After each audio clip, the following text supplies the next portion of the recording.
here and give it a word before I head to work. It's Acts 19, starting at 11 to 20. And it's miracles glorify Christ. It says, now God worked unusual miracles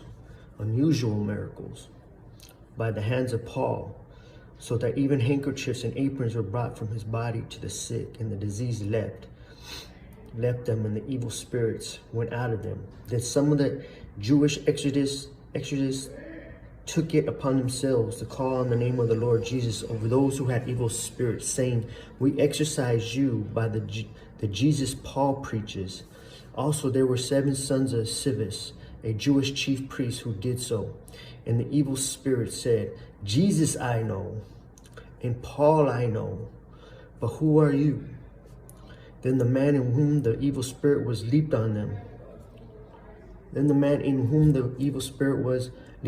Overpowered them and prevailed against them, so that they fled out of the house naked and wounded. This became known both to all the Jews and Greeks dwelling in Ephesus, and fear fell upon them all, and the name of the Lord was magnified. And many who believed came confessing and telling their deeds. Also, many of those who had practiced magic brought their books together and burnt them in the sight of all. And they counted up the value of them, and it totaled 50,000 pieces of silver. So the word of the Lord grew mightily and prevailed. Right? This is a powerful story. And God showed me something on this, and it was, first, there were unusual miracles, and handkerchiefs and aprons were healing, right?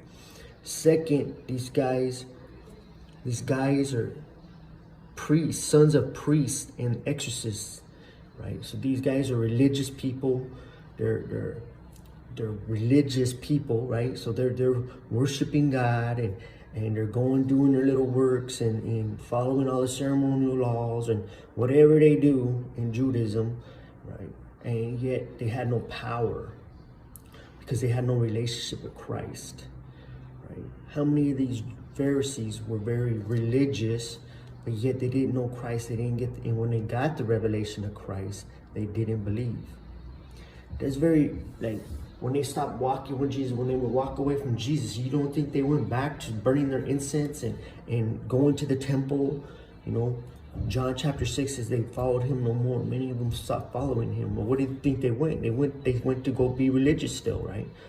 They went to go burn the incense and do their sacrifices, but that doesn't give you salvation, right? These ceremonial laws, these being religious, doesn't give you salvation. And I'm here to tell you,